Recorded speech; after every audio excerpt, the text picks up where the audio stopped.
Bonjour à tous, Frédéric Fallour, laboratoire Bionéo, je suis naturopathe et je voulais faire une petite capsule sur le collagène marin. C'est une mode, c'est pas une mauvaise mode, hein, mais c'est vrai que des fois j'entends des choses qui me paraissent dépourvues un petit peu de sens et je voulais vous donner mon point de vue sur le sujet. Alors déjà, ce qu'il faut savoir sur le collagène marin, quand c'est pas écrit sur la boîte, il y a 80% du collagène marin qui est issu de peaux de poisson chinois. Alors je n'ai rien contre les Chinois, bien au contraire. Ils ont des plantes merveilleuses, du thé absolument formidable. Le souci c'est que les laboratoires français achètent des peaux de poisson de type panga ou tilapia, surtout du panga. Et bon, voilà, les élevages de panga, si vous connaissez, vous n'avez pas envie d'en manger, moi non plus. Si vous ne connaissez pas, vous faites panga sur internet, élevage de panga sur internet, vous allez voir, c'est assez horrible. Et personnellement, je ne conseille pas aux gens de manger ça.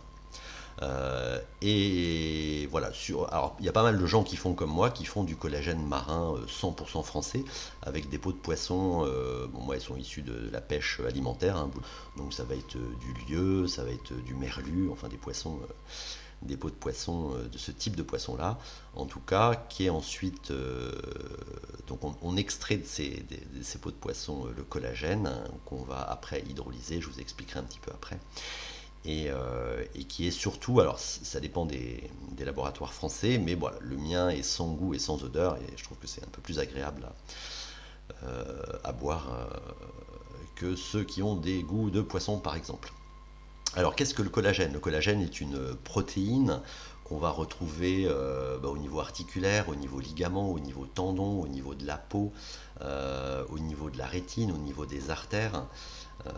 Et ça tient tous les tissus conjonctifs, les tissus qui tiennent nos organes. Enfin, c'est vraiment la molécule de la structure de notre corps. Et bon, malheureusement, effectivement, en avançant dans l'âge, on a tendance à perdre ce collagène et faire une petite cure de collagène, plusieurs cures de collagène, arriver à un certain âge, ça peut être une bonne idée. Alors après, il y a le débat sur le collagène marin, sur le collagène bovin. Moi j'ai travaillé avec les deux et alors ceux qui vendent du bovin vont vous dire que le bovin est plus efficace que le marin et inversement. Moi ça fait 15 ans que je vends du collagène marin, ça marche très très bien. Et l'avantage, c'est qu'il n'y a pas de surcharge hépatique quand on augmente les doses. Moi, sur des matières premières, sur le collagène bovin, c'est vrai quand on dépassait les 4-5 grammes, les gens me disaient ouais, la langue blanche, ça peut créer des surcharges hépatiques. Donc c'est vrai que je préfère conseiller le collagène marin que le collagène bovin. Ensuite, il y a souvent débat sur les types de collagène, les types 1, 2, 3, 4, 5. Pour moi, c'est un débat qui n'a pas de sens hein, et je vais tenter de vous l'expliquer. Le collagène, c'est une macromolécule, ça veut dire que c'est une grosse molécule. Et cette molécule-là n'est pas assimilable telle qu'au niveau intestinal, elle est trop grosse, elle ne passe pas la barrière intestinale. Alors là, une molécule en biochimie, ça se mesure en kilodalton. Voilà, c'est une mesure. Alors, au-dessus de 10 à 15 kilodalton, on considère que la molécule n'est pas assimilable à telle que. Il faut la digérer. Donc souvent, il y a des gens qui parlent de bouillon d'os, c'est ce que les anciens faisaient. C'est vrai que c'est bien. Maintenant, si la personne a un système digestif un petit peu fatigué et avancé dans l'âge, elle va perdre en assimilation de collagène, puisque son système digestif ne va pas réussir à casser les structures des acides aminés pour justement assimiler le collagène. Donc le poids moléculaire, est important. Moi, je suis à moins de 3 kilodalton de poids moléculaire. Donc ça veut dire que mon collagène est ultra assimilable. Entre 2 3, c'est très assimilable.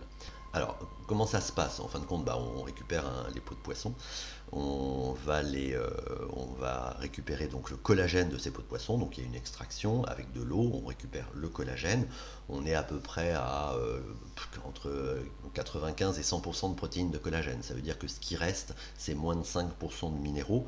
Les minéraux, ça va être essentiellement du calcium, du magnésium, du potassium, il n'y a plus de métaux lourds, il faut que ce soit chez moi d'ailleurs ou sur les autres en général, on retire le collagène, on ne prend pas les métaux lourds des poissons, ce qui est fondamentalement important. Donc analyse à la l'appui pour ceux qui le veulent. Il n'y a pas de métaux lourds dans mon collagène, et globalement, même dans les autres marques, hein, là-dessus, c'est par principe d'extraction, de toute façon, les métaux lourds ne viennent pas. Une fois qu'on a extrait ce collagène, on va le tremper dans de l'eau avec des enzymes. C'est ce qu'on appelle des processus de dépolymérisation. Alors ça, c'est très technique. En gros, c'est de la prédigestion. Les enzymes, ça digère, et cette grosse molécule de collagène, on va casser les acides aminés, les chaînes d'acides aminés, pour retrouver une espèce de poudre qui ne contient plus du collagène, mais qui contient des acides aminés qui vont refaire du collagène. Le corps va assimiler les acides aminés et va refaire du collagène. Donc là, je vous ai montré sur le deuxième diapo un petit peu la composition de mon collagène, qui ressemble de toute façon à tous les collagènes marins, hein. Donc on peut s'apercevoir qu'il y a 20, alors c'est des analyses sur 100 grammes, donc il y a 20 grammes, 21 grammes de glycine, de la proline à 12-13 grammes, de la glutamine à 11-12 grammes, très intéressant pour les intestins, la glutamine, et le reste, je ne vais pas vous les lister. Donc en clair, ce que l'on a, ce sont ces acides aminés. Ce n'est plus du collagène. Donc le corps, c'est un petit peu comme si, voilà, il y a des maisons, donc on ne peut pas manger une maison entière parce qu'elle ne va pas passer la barrière intestinale. Donc qu'est-ce qu'on va faire? On va casser la maison en briques, on va la réduire en briques, et on va reconstruire, on va apporter les briques qui, elles, vont passer la barrière intestinale, les acides aminés, et l'intelligence du corps, avec ses matières premières, va refabriquer du collagène, un peu n'importe où, là où le corps en a besoin.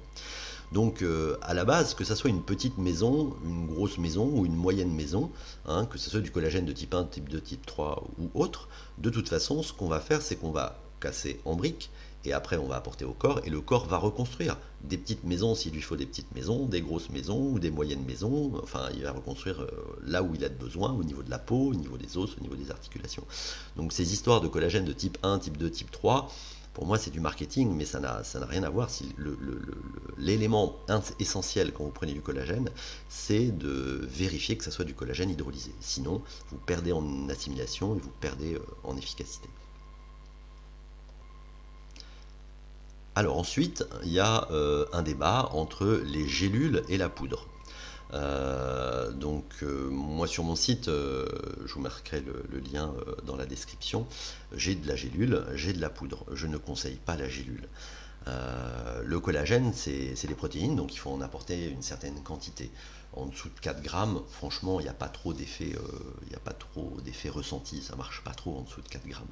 Donc j'ai des gélules de 300 mg.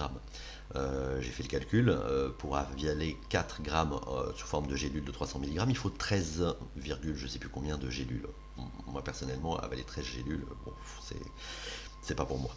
Alors que 4 grammes de collagène, fondamentalement, dans un verre d'eau, c'est de la poudre, je vais vous montrer comment la réhydrater tout à l'heure, ça passe très bien, ça se digère très bien, c'est très assimilable, on peut monter jusqu'à 10 grammes sans aucun problème quand c'est nécessaire, et là vous avez un résultat au niveau mobilité ressenti entre 1 et 3 mois, mais là on a quand même des beaux résultats à partir de 3 grammes. En dessous, que ça soit des comprimés, que ça soit des gélules, que ça soit n'importe quelle marque, franchement, moi je le conseille absolument pas. Concernant la prise maintenant, je conseille aux gens de réhydrater le collagène. Donc le collagène il peut s'assimiler, enfin dans le corps il va se réhydrater. Donc c'est une poudre, le pot de poudre là que je vais vous montrer tout à l'heure. Donc c'est du collagène pur à 100%. Il n'y a pas d'ajout de quoi que ce soit. Alors je sais que c'est à la mode des boissons au collagène, c'est pas mal. Maintenant il faut rajouter des excipients, il faut rajouter des choses qui ne sont pas toujours bonnes. Donc moi j'ai choisi de le commercialiser de façon totalement pure. L'inconvénient c'est que si vous le mettez dans un verre d'eau et que vous brassez, ça fait des grumeaux, ça colle à la cuillère, ça colle au bord du verre et c'est pas toujours agréable. Alors pour les gens pressés, l'astuce c'est de le mettre dans une compote ou dans des smoothies, il n'y a pas de problème. Et sinon l'autre astuce, c'est moi ce que je fais, c'est je le réhydrate. Donc je vais vous montrer comment on fait. Alors, pour réhydrater le collagène, on prend 2 cuillères à café rase, c'est la dose de base. Hein. Hop, on met au milieu du verre.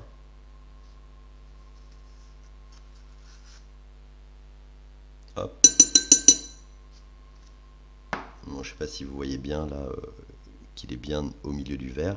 Et on attend tout simplement une demi-heure. Et au bout d'une demi-heure, vous allez voir que le collagène est totalement réhydraté et il est totalement dissous dans l'eau. Donc ça prend un petit peu de temps parce que l'hydrolyse est très très fine, mais vous allez voir qu'au fur et à mesure, le collagène va se réhydrater avec l'eau et va se dissoudre totalement dans l'eau. Donc surtout ne pas brasser, vous laissez ça comme ça reposer.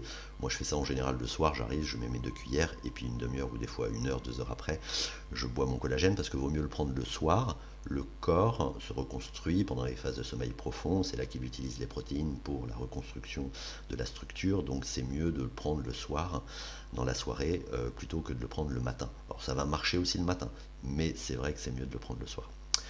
Voilà les petits points de vue qui me paraissaient intéressants sur le collagène, et je vous souhaite une très belle soirée.